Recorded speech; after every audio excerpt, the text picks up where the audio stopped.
The following is a production of DallasCowboys.com and the Dallas Cowboys Football Club. How about them Cowboys? Yeah! Go Cowboys! This is Talkin Cowboys. Streaming live from the Dallas Cowboys World Headquarters at the Star in Frisco. Pollard streaks in. Touchdown. Parsons has sacked it. Prescott keeps it, and he bangs it in for the touchdown. And now your hosts, Isaiah Stanback, Nick Harris, John Machota, and Kyle Yeomans. It's a Thursday edition of Talking Cowboys presented by Black Rifle Coffee Company, live from the Star in Frisco, Texas, and the SWBC studios. It is Wild Card Week. Today, Wild Card, baby. The Cowboys offense versus the Packers defense. What is your favorite Uno wild card? What? Uno wild card? Like your favorite Uno card? +4, obviously. Is it draw 4? Yeah, it's. absolutely. I mean, that's like the turnover of an Uno game. It's the ultimate equalizer. You have to step your game up. I feel like you're like a yellow 2 guy. I feel like that's what you're about to come back with. Like, yellow 2, it's indefensible. You guys are behind. If there was a purple 4, You guys are behind the times. You guys are behind the times. I definitely would. But I told you. There's a new Uno called Uno Mercy. No Mercy. Oh, I've played it. Yeah. There's Yeah, like plus it's a 10 draw on that. 10, How much did buddy. they pay you to come in here today and Nothing. start the show? Nothing yet. With Uno But talk. I like the wild card, man. I like being able to change the color. Oh, I get it now. This is like, so I've been You know what I mean? sitting- Like the draw 4 is cool, but like it doesn't hit home. Like I want to change the color to what works in my benefit or to what you don't have. I've been sitting at lunch with Danny McCray this week over here in the training table, and every day apparently at his lunch table he brings like a just outside of the box question. And it's kind of what this is. Yesterday he was like, okay, if you go to like a mall, say in Miami over the weekend, and you see a 10-foot alien, you know, did y'all hear about all that Miami stuff? Yeah. He was like, would you come back to work and tell people, or would you think that like nobody would believe you? And we spent like 30 minutes on the topic. It was actually like, I would definitely say it. I don't know. You wouldn't tell Yeah, nobody? you would definitely say Yeah, I it. would definitely tell you. Yeah, I know your answer. He was also like, would the people around you believe you? I mean, I'm not concerned about that. I'm just that's kind of how I was, but I was like, if it's out in the news and there's reports and I saw it with my own eyes, Yeah. I'm telling people. But if it was like just me and I saw a 10-foot alien outside walking in, I don't know what I'm doing with that information. There's a lot of reports of 10-foot There's aliens some lately. guy dressed as a 10-foot alien. Unless it was real, is that a problem? Is that something that? So listen, so Like, I'm kinda watching gauge this, the and room? Maybe I'm just behind. But obviously at the national championship game, watching the game, and they're getting ready to do the national anthem and all that stuff, right? They're doing a color guard. There was an alien? No, there's no alien. But listen, but check this out. So what are the branches of the military? Army, Navy, I know what Marines, you're Blake referencing. Quorum, and Air Force. Space Force. You're missing one. Space Force. Space Did you know that there's a freaking Space Force Yeah. now? It's relatively new Why do we need a Space Force? because there's aliens. There is a freaking branch called Space Force. It's mostly because space, like combat, can go up into the satellites. sure. Of it course can that's go what it into- is. Yeah, Yeah. There's a legitimate reason. Oh, for sure, behind there Kyle. being a space yeah. force. Satellites. Space Force. Asteroids. Of course. They need to Yeah. convert You got asteroids. to go blow up asteroids. That's why you need a whole EMPs. force for that. Yeah, Armageddon. This is about to turn to Aaron Rodgers, Pat McAfee. That's what it's already turning into. I was shocked. I couldn't believe it. Yeah. Like the military, I mean, finally I'm was just shocked like, you didn't know about this. You're so up bro, on. I usually am. That's why I was. That's another reason. Vehicle. You know who else was shocked? The Washington offense, apparently. 'cause Apparently, yeah, they didn't sucked. show up. But bro, I told my son, I said, you got to be a part of Space Force. That's what I need my son to do I now. thought you were going to say you were looking for applications. No, I'm too old. I'm pretty sure I aged out. Hey, when you get your my Cybertruck, you're going to be in the Space Force. Bro, I'm telling you, you might have a free pass. My son is smart enough to be in the Space Force, though, I'm sure. Huh? I think you might be too tall for it.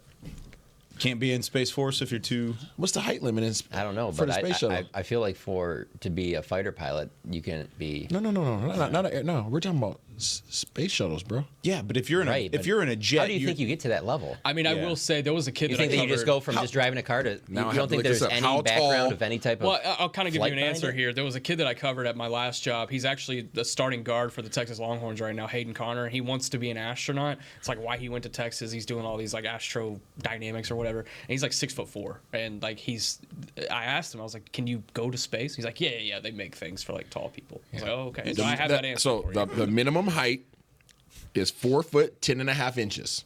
you got that one. The maximum height is 6'4". Wow. Oh, okay. wow. So On there's that. a match. So you say there's a chance. All right. He's back. I'm in the game, baby. Bro, anyway, so yeah, sorry, but I was literally sitting there with my jaw dropped. I was like, bro, there's a Space Force.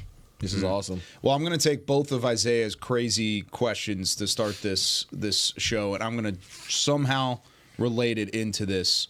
This wild card matchup is out of this world between the Packers and the Cowboys. Give us some news and notes. I don't know how I like that. Okay, we'll start with the practice report coming off of yesterday, the first day that the Packers and the Cowboys were on the practice field getting ready for what is it? Oh Nothing. my gosh. Okay, to get ready for the wild card game this week.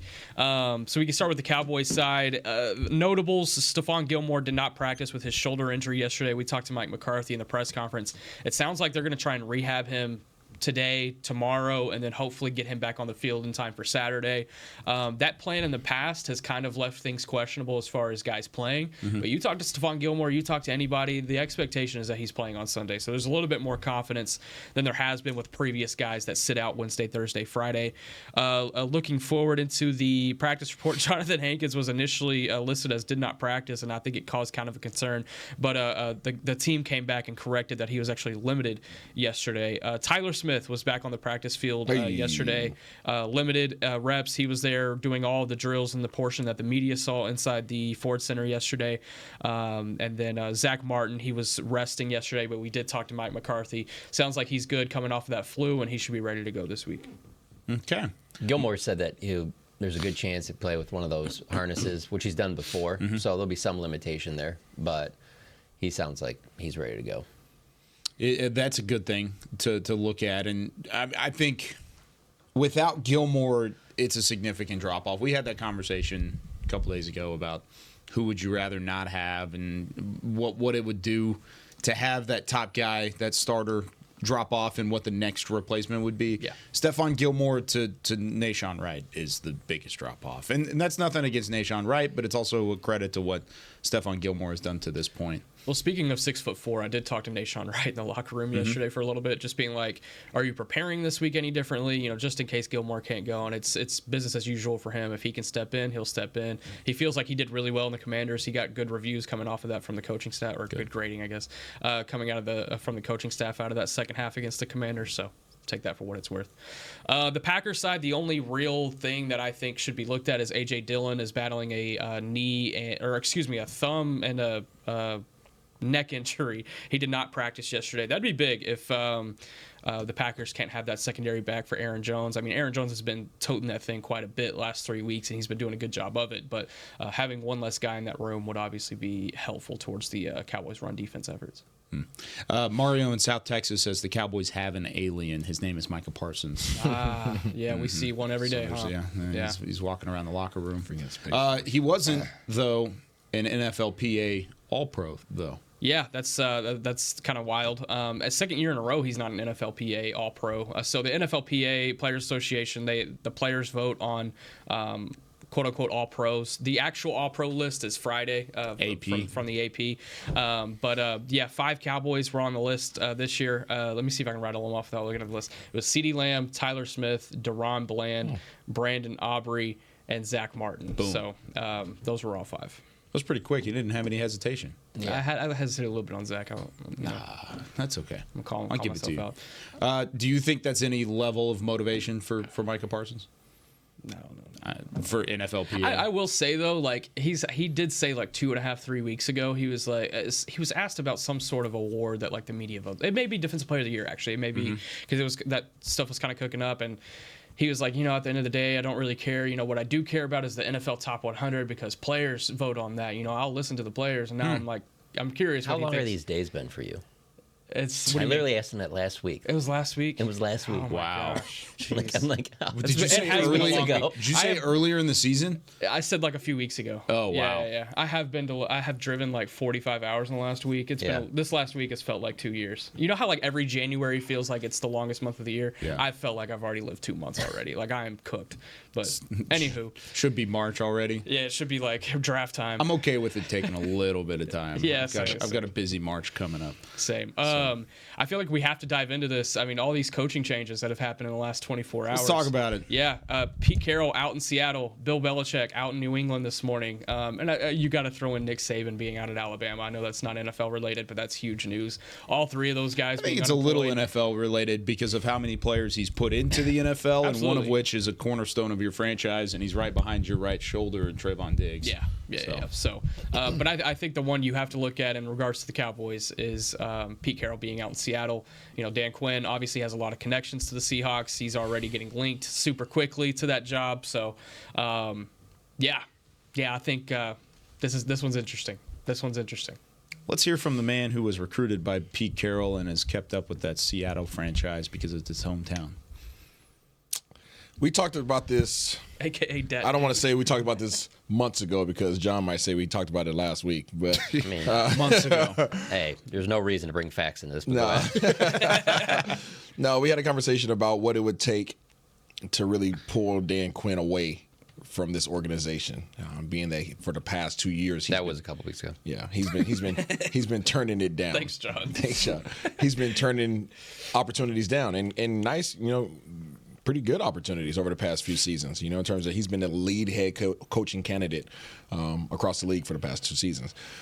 And we talked earlier, and I know we kind of came to a consensus that the Chargers job would be hard for him to turn down just because everything is seemingly in place personnel-wise down there, offensively and defensively, obviously, which is important to him. Solid D-lines, linebackers, secondary, all those guys are there. It's L.A., but having conversations with DQ and knowing who DQ is, he genuinely hasn't had the urge to leave. But we did say if Seattle, I think we kind of just threw it out there. If Seattle ever, Seattle, Pete Carroll's going nowhere, but if Seattle ever popped up, that'd be the one. Yeah. It popped up. Seattle popped up. It's there. And I know John Schneider. I had a good relationship, I have a really good relationship with John Schneider, the GM down there, up there in Seattle. They don't make this move without knowing what their next move is already. They're not an organization that they're a very calculated organization in terms of decision making. They know exactly how they feel. They know exactly the direction they want to go. Obviously, you saw an example of that most recently with Russell Wilson. Yeah. They knew exactly what their plan was, and they felt confident in it, and regardless of what everybody else thought.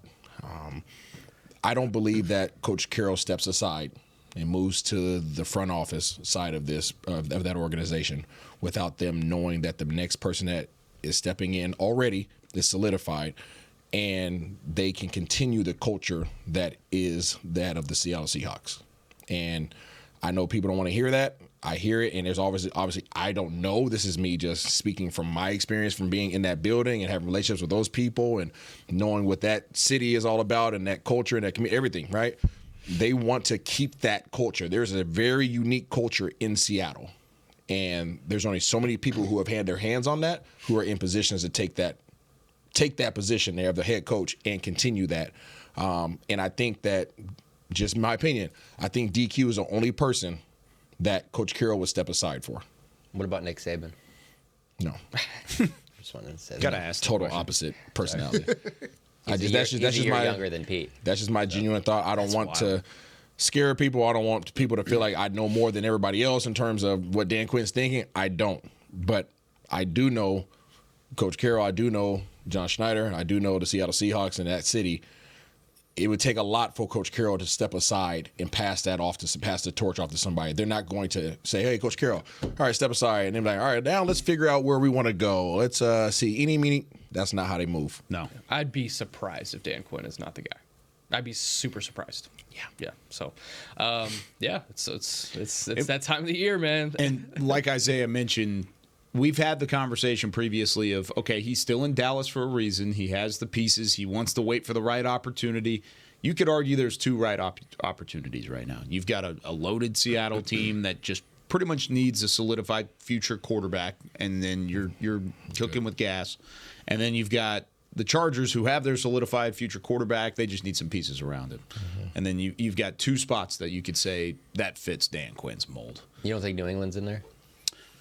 They've got a longer way to go. I think with what Belichick leaves behind in terms of a history and a lore of the franchise, it's always going to be in the conversation.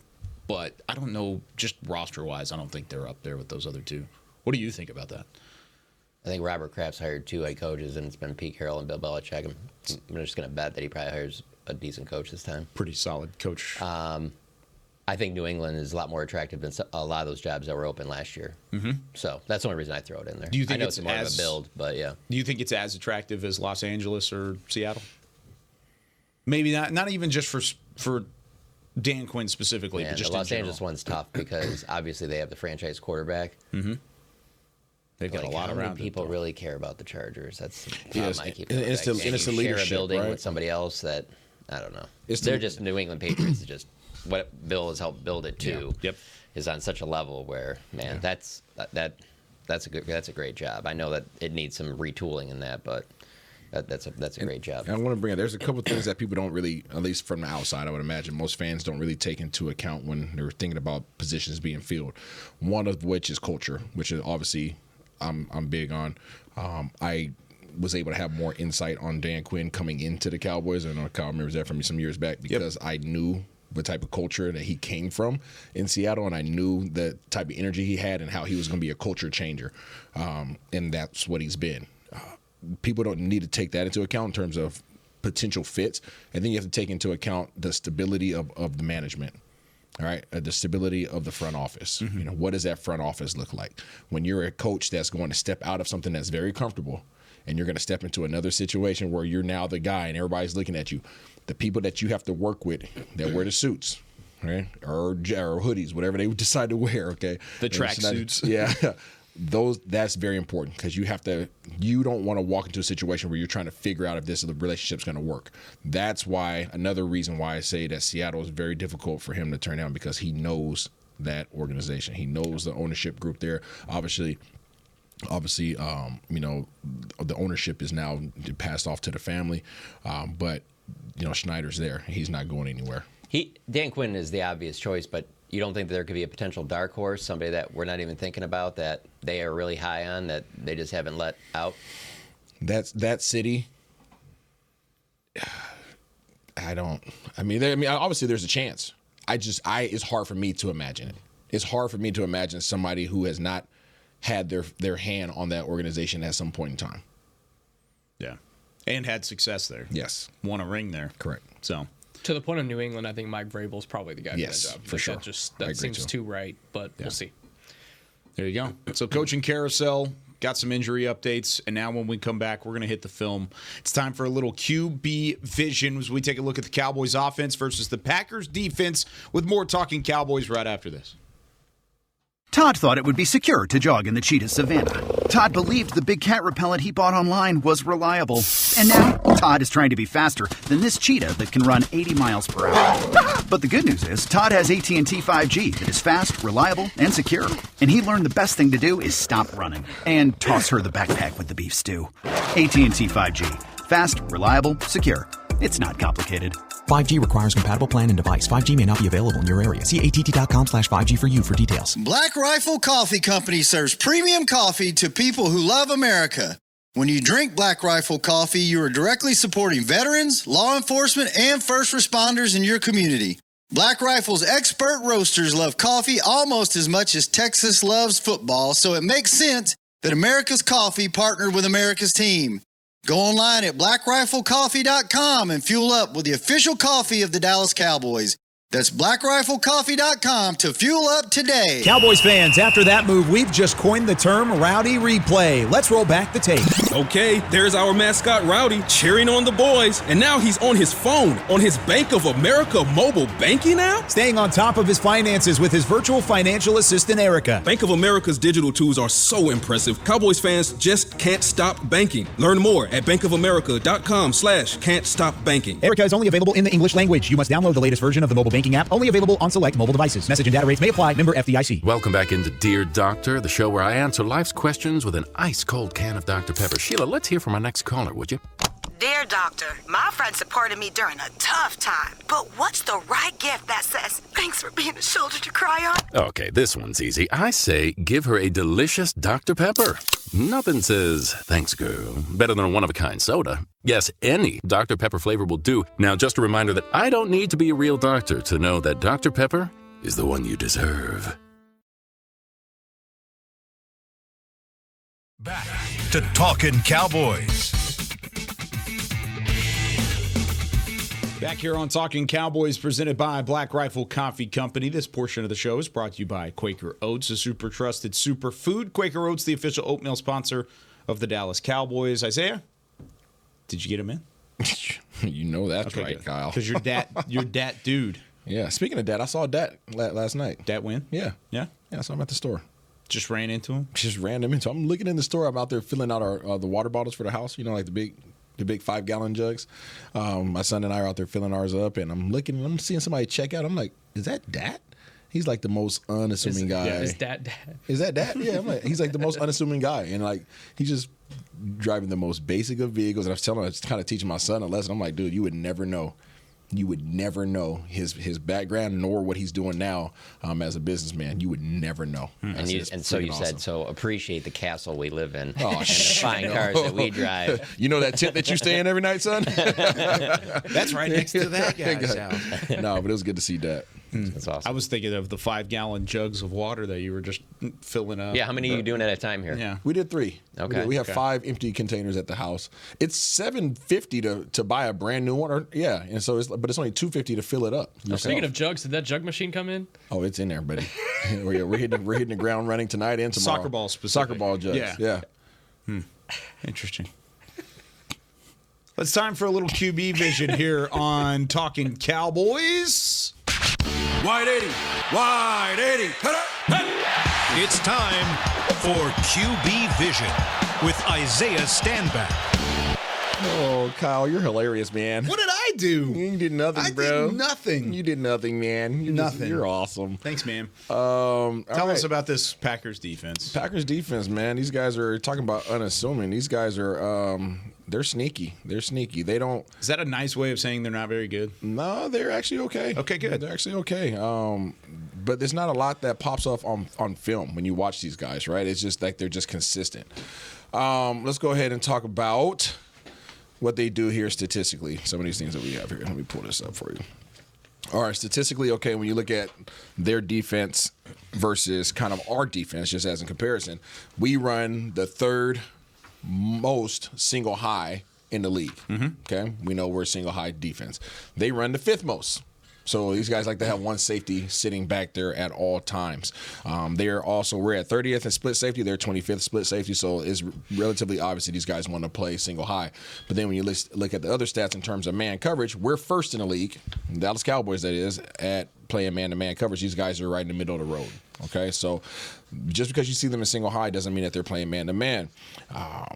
These guys mix it up in terms of nickel, base, dime. That's all kind of rolled in there. Okay, the couple things that you guys want to pay attention to. Dallas Cowboys are number 1 in the league in pressure rate. These guys are going to be 6th. So they are getting pressure, and it's not always by blitzing. All right, these guys are able to get some pressure with their defensive line, surprisingly, because they're not doing anything amazing when you watch it on film. These guys are two-gap type of defense. They got some fellas up front that can really just put 2 hands on you and just try to drive you back into the quarterback. They are physical up front. That's one thing that does pop off the film to me. There's not a guy that you're like, oh my gosh, he's just this amazing pass rusher. They don't have a Micah. They don't have a D-Law. They don't have guys that you will circle and be like, yeah, you might want to know where this guy's at all times. It's just that they just play hard and they want to hit you. So that's something that is very apparent to me. In terms of their defensive line, the one guy to me that does stick out on their defensive line is going to be 97, and that's Kenny Clark. He's a big boy, and he's pretty much 6'3", 315 pounds, and he looks like it. He looks like it. He's physical. He's able to get underneath you, drive you back. I mean, you constantly see guys offensive linemen getting pushed 2 to 3 yards back when he decides to bull rush. So he is a problem, and he shows up with some bad intentions when he actually gets to the quarterback. Outside of him up front, I would have to go to the next level. The guy that pops off film to me is going to be Quay Walker, number 7, outside linebacker. He is their blitzing linebacker. He's the guy, whenever they want to get pressure outside of their just front 4, he's the man that they call on to come up there and go ahead and apply pressure. And they usually find a way to match him up against your running back. Like they seemingly do a really good job of understanding what your blocking assignments are up front. They do what most other teams do, right? They take that defensive end, put him out in a wide 9. They take they take their 5 and they bump him down into a 3 technique, and then they stunt him down towards your center. So now your guard and your center have to collapse on that defensive tackle. The left tackle has to go out to the defensive end, and they literally isolate number 7, who's going to be Quay Walker. They isolate him on your running back, and they say, yeah, good luck trying to block him. And this dude is Houdini. Not only is he a good-sized guy, but he's as agile as all get out. Can I pause you really quick? Yes, you can. I will say the Green Bay Packers give up top 5 in the league and giving up explosive run plays, which is 10 yards or more carries. I think this is a game for Tony Pollard. Yep. I'm not scared of their run defense. Well, they're 28th in the league in terms of rushing yards allowed on average. And they've had 4 games this year where they've allowed over 200 rushing yards. Yeah. 4 games. And if you think the Cowboys are bad at stopping the run, which at times they have been, they have 2 games. So half of the amount of time where it's 200 yards or more. And they're 16th in the NFL in terms of rushing yards allowed per game compared to 28th with Green Bay. So you're talking about the Cowboys being maybe a below average run defense.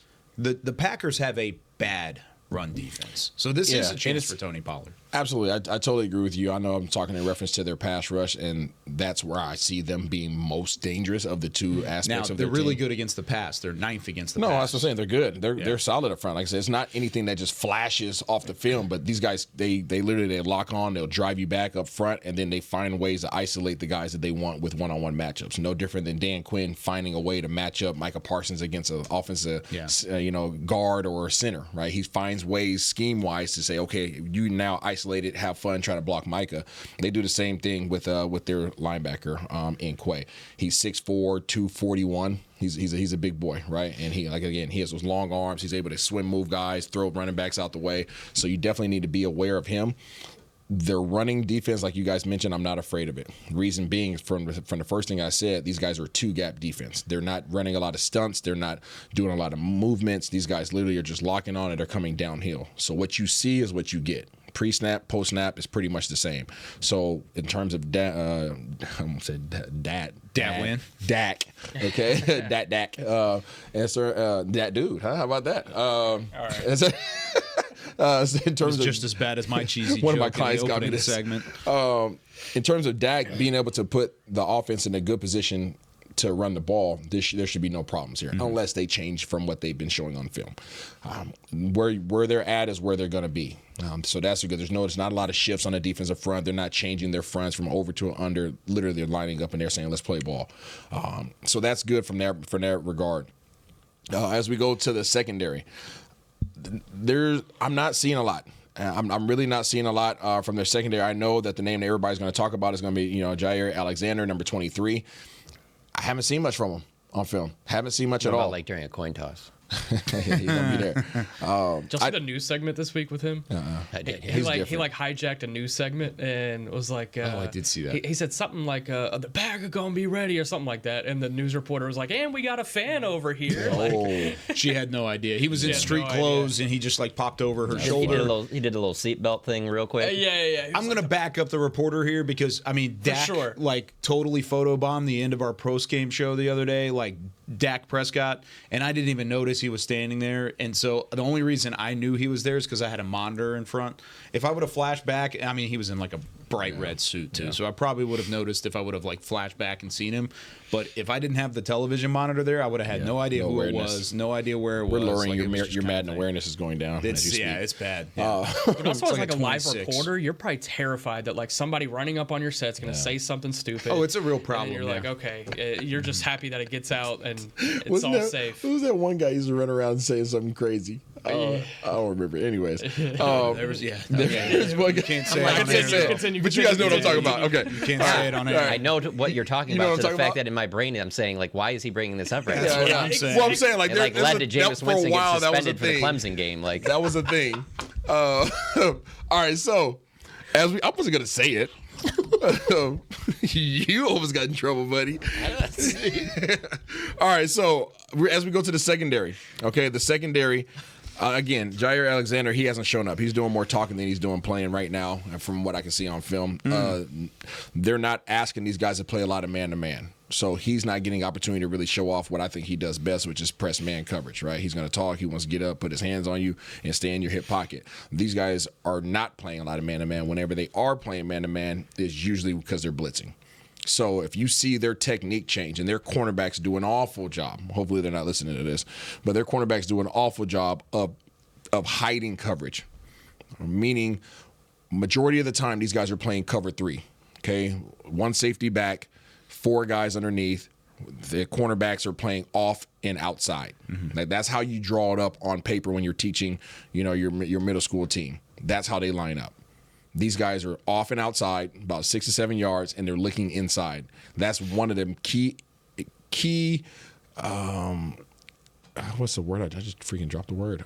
Indicators that you look for as a quarterback. If I come out and I see single high and I want to know whether or not it's cover 3 or it's man, I'm looking at how the cornerbacks are lined up. Are they pressed in inside? Are they pressed in head up? Are they off and head up? Right now, okay, that's probably man-to-man coverage. If they're off and outside, they're looking in towards me, it's zone. Right, so it's cover 3. I already got you figured out. Now, really good cornerbacks and good defenses, obviously they'll mess around with that alignment. I'll line up inside to show like it's press man, and then right at the snap of the ball, I'll jump and change my technique. A lot of different ways that guys mess around with you, but these guys don't. They line up and they show you what they're playing coverage-wise. With that, you should know what the heck's going on from Dak's perspective. You should know that it's cover 3. You should have no issues. And if you see them change their alignment, right, all of a sudden they're not off and outside. You look out there, these guys are now press man. It's like, okay, now you're probably playing man. Now let me find out who's blitzing. And that's typically the indicator. And the guy that they're usually freeing up, I guarantee you look down, there's probably a 3 technique and a 9 technique, and there's a number 7 off the ball at the second level. That's the guy that they want to get matched up against your running back, as I mentioned before. So not a lot going on in this secondary. Yeah. It's usually 3. It's usually 1. And if it's 1, then something's usually coming. Something's usually brewing. I know this was a long time ago. This is feels like 3 months ago. It'd be like a year if we were talking me. But when the Cowboys played the Rams and you were looking at the Rams defense, Brian Schottenheimer earlier in the week compared this defense to that one, schematic-wise and personnel-wise. I don't remember. Yeah, I was about to say. I like slept since then. Yeah, a couple times. Yeah, I neuralize myself every week. I was surprised to see that the opponent's passer rating against is like 94.7, which is like top 10 worst in the league. Yeah. Only picked off 7 passes, which is the worst in the NFC. So I was I just kind of surprised that. I was really surprised that Tennessee is what leads the NFL in that. They've only picked off 6. I just think of the Packers, especially with the Jair Alexander. If you're not watching them a ton, you're just like, oh, okay, well, they probably are middle of the pack or something like that. And you look at the numbers and you're like, they can definitely throw on this team. There's no question about that. Yeah, you'll be able to throw all day. And I think a lot of times the reason why they're playing that single high is because of what you said. Their run defense is not solid. So they're trying to add that extra man to the box. They can't afford to have 2 guys back deep because they're going to be only 6 guys in the box. They're lighting the butt. But it also feels like against the pass, they're just trying to keep everything underneath. Yeah. Like, as long as they don't let anything over the top, they're fine. They're really good at not allowing explosive pass plays. Yeah. I think that's just as a result. And this works great for this offense because this offense is so West Coast heavy, middle of the field. I just don't see any issues. But the thing is, typically if you're trying to keep everything in front, you're not playing single high, right? So, you literally can overload a single high cover 3 type scheme. I could put 3 guys to one side, and I can run seams, and I can pick you apart. The one thing that these guys do a good job of, which is probably why they're limiting some of those plays, because they're second level defenders, they're linebackers, and that roll down safety, they get a lot of depth. They get underneath your routes. So, typically where these guys' responsibilities is kind of be around that 7 to 8 yard range, these guys are dropping 12, 14 yards back, right? The cornerbacks are playing off and outside. They're getting back and playing over the top, and they're allowing their second level defenders to really get a lot of depth, which means that sometimes you might have to check it down to your running back and let him get some yak yardage, right? So from that regard, they're trying to play a cover 4 type, scheme mentally, I guess, that type of approach with a single high safety. So it's kind of weird how they're asking those guys to say, hey, we're going to say single high, we're going to have run support, but when you guys see that it's pass, drop out of there. Get the heck out of there. Oh, one thing I forgot to mention, they green dog. One of the few teams that I've seen this year to actually green dog. Green dog means that if you're a linebacker, okay, your responsibility is me in man-to-man coverage as a running back. As soon as I see, let's say run play action, as soon as I see that I'm not getting the ball, you have free range to go ahead and rush the passer. Like, my responsibility is the running back. If the running back is not going out into a route and he's not getting the ball, I can blitz. I have free range to blitz. And you'll see that sometimes with them. They'll come up, the linebacker will kind of take a little jab step, and he'll see the running back's not going anywhere, and he's off. Right, it's like he has the green light to just go. Which is interesting because you have seen Tony Pollard a couple of times, like start off in pass protection, then leak out. So just kind of bait him into a quick different and then hole. go. You better get it off because those guys, they're definitely coming. Yeah, he's coming. So you better get the ball off. I always find it interesting when you talk about all the different things that these teams do on the back end, and then yesterday. Dak at his locker, I think you were over there for a little bit, just talking off the record, just about seeing things inside out versus outside in and stuff like that. And when he was talking about it, and a lot of times when you're talking about this stuff, it's so fascinating to me because it's like, for the average person, it would be difficult to dissect this and hit the open receiver with no pass rush. You just standing out there and just having to get the ball out quick, especially at the NFL level, especially at a playoff level of how teams are playing. It is so. I mean, obviously people talk about the arm strength and all that, but upstairs, what these guys have to have, to be able to execute, because how quick these windows open and close, and how you have to read things a certain way, and how guys got to be on the same page with you. It's just fascinating. That stuff will never get old to me. I'm always blown away by all of that, because again, that's with no pass rush. Yep. So I can't even imagine and then you add in a guy like a Drew Brees being a little bit shorter, and you got the big offensive line for you. I just don't think that. I don't know how the NFL would do it, but I don't know that fans get the real perspective. I guess you'd have to put a camera on the quarterback, which teams don't want to do. Right, but I'm saying yeah, that's true, they did. But I'm just I think people would have far more appreciation and more understanding of why, everyone does these quarterback ranking lists of why there's really only 5 to 10 that are really super, super elite in the world. I mean, it is amazing. It is incredible, and it almost would look like the old. They had the ESPN video games back in the day, like 2K, and that you would have the first-person mode where you have the whole face mask in front of you, and you're just running around, kind of doing your own thing. Yeah. It wouldn't even be close. It would be even more harder than that. All right, when we come back here on Talking Cowboys, I've got a question from the fan text. I really like this question. It's from Anthony in Seattle, who listens all the time. He's talking about Dan Quinn, and I want to ask this question when we come back right after this. They say champions are remembered, but legends are never forgotten. United Ag & Turf offers a winning lineup of John Deere equipment built to tackle any challenge on and off the field. Legendary John Deere tractors, combines, residential mowers, commercial mowers, compact construction equipment, Gator utility vehicles, and a full line of golf and sports turf equipment. United Ag & Turf, the official Ag & Turf equipment supplier of the Dallas Cowboys. Visit UnitedAgAndTurf.com to find a location near you. Are you ready to take coffee off your grocery list forever? Black Rifle Coffee Club is here to help. As a coffee club member, you'll get your favorite coffees roasted, packaged, and shipped to your door free of charge on your preferred schedule. Set it, forget it, and never run low on coffee again. Members also get exclusive deals on coffee, products, and discounts from partner brands. Ease your mind and let Black Rifle worry about your coffee supply.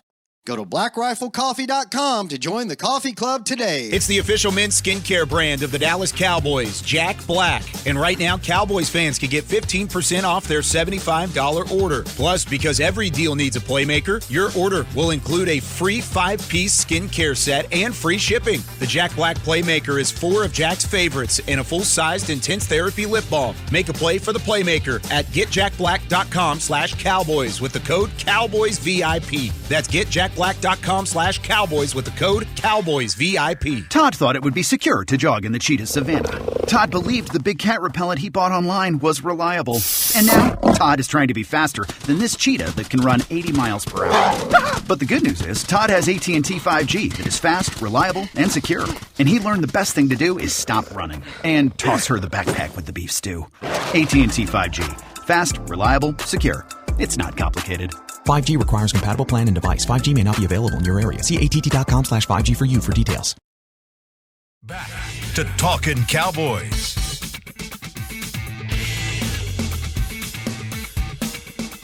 Back here on Talking Cowboys, presented by Black Rifle Coffee Company. This segment is brought to you by Invisalign, the official smile of the Dallas Cowboys.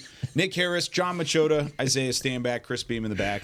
I'm Kyle Yeomans. What are you up to now? Nothing, Kyle. You looking at high school basketball pictures? I was trying to go back and find it because we were watching NFL Network and they were talking about Coach Belichick and talking about they had that segment with Randy Moss. Yeah. Talking about the Halloween party. Well, I was there on the team that year. Oh, okay. So I have pictures like on my old hard drive. I have to go find them of me and Coach Belichick when he was dressed up as a pirate. He was a pirate, but what were you? I was a pimp.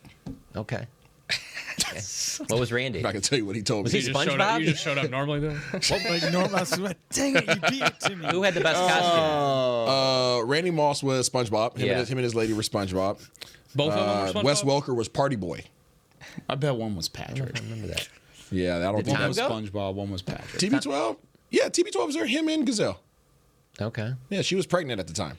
Did he dress up? Yeah, they both dressed up. Okay. So everybody that was there actually dressed up. Oh yeah, it was a fun party. The party was amazing. What was Tom? Tom was. I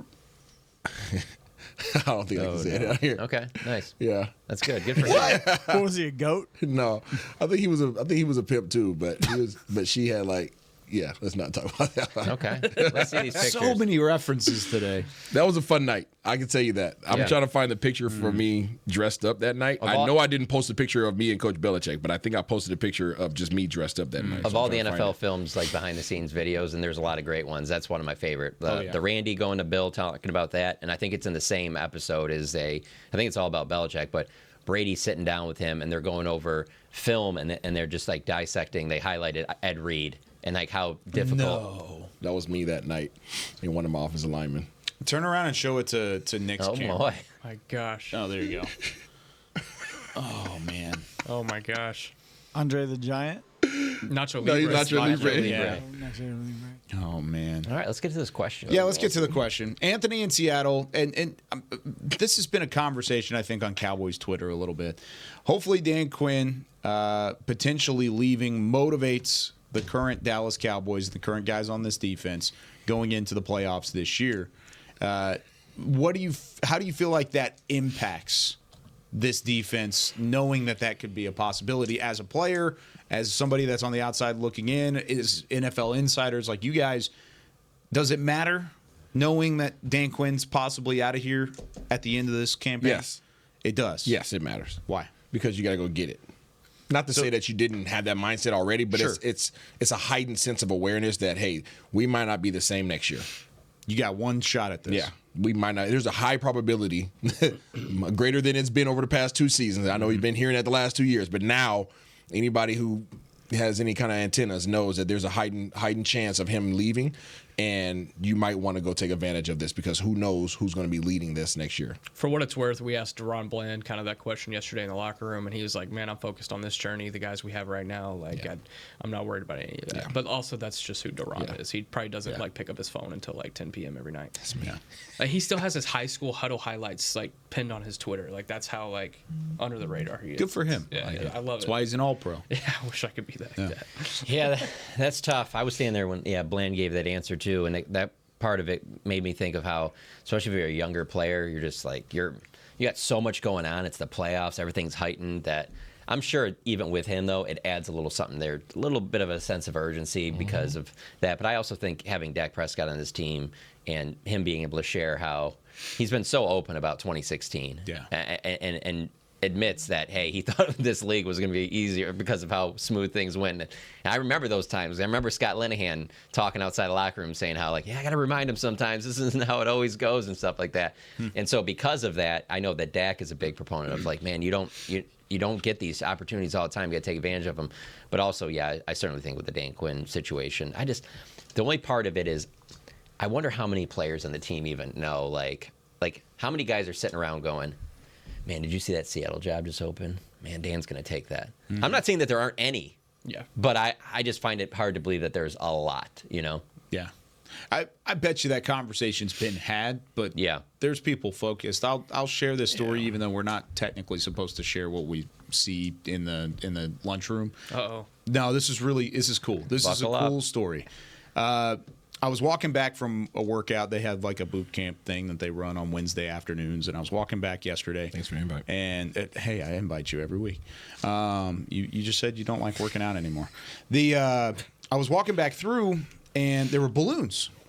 There was like a whole thing of balloons and there was a gold 50. I was like, that's cool. Like somebody's birthday. I wonder whose birthday it is. It was John Fossil. And they had a whole setup in the table. His family was in there, and there was just like a special moment between him and his family. But I thought about it a little bit more. I was like, not only is that a cool moment of like, hey, he's getting to celebrate his birthday, but he's at the office. And this was at like 6:30 yesterday. He's at the office at 6:30, and he's going to stay for long enough to where his family had to come in to the office and celebrate his birthday, which, by the way, happy birthday, John. A little belated, but... being around him and knowing him, does that surprise you, though? Not even a single bit. And I think from the outside looking in, you forget that there's human elements to playoff runs, human elements to the NFL. And you mentioned it a couple days ago, how this is the time of year where these guys don't leave the building. They don't leave. They barely sleep. If they do, it may be here. It may be as close as you can get to here, because it is nothing but eat, sleep, breathe football.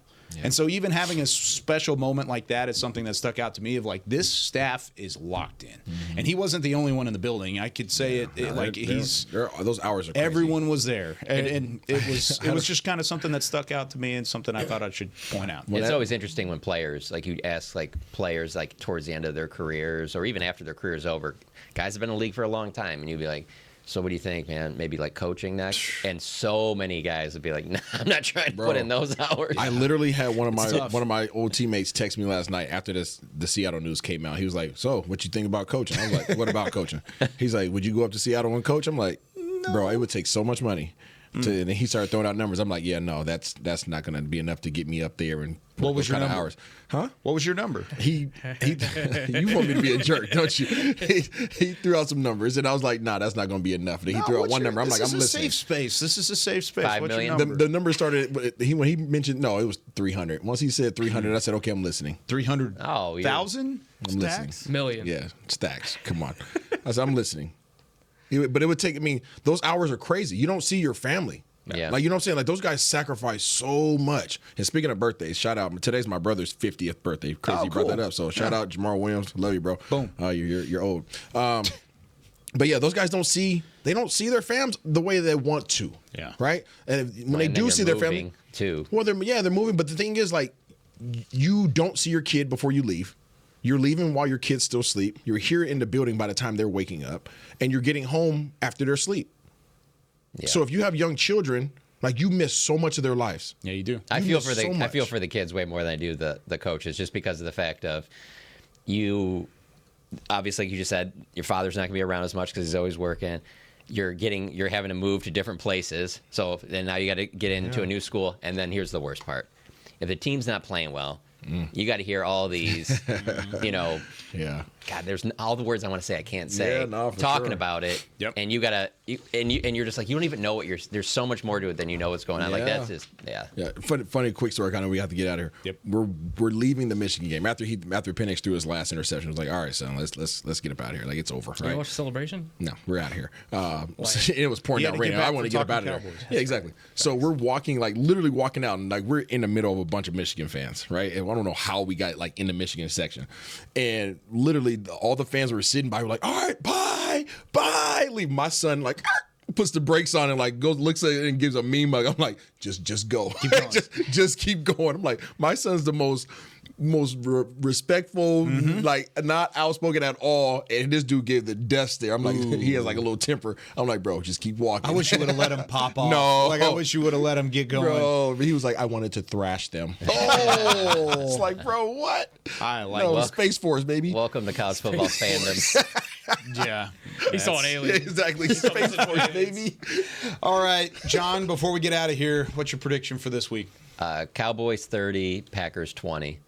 I could see it being close, but I just think that this Cowboys team is so much better. And like I said, a couple days ago, I don't know. Yeah, look at you. I think the Cowboys could have went 15-2 against that Packers schedule. Yeah, and I don't know if the Packers make the playoffs if they had the Cowboys schedule. So, yeah, 30-20 Cowboys. Got it. All right. We'll give our predictions tomorrow.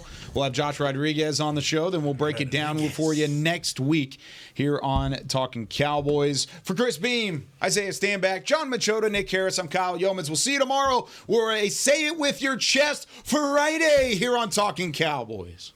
This has been a production of DallasCowboys.com and the Dallas Cowboys Football Club. How about this, Cowboys? Yeah!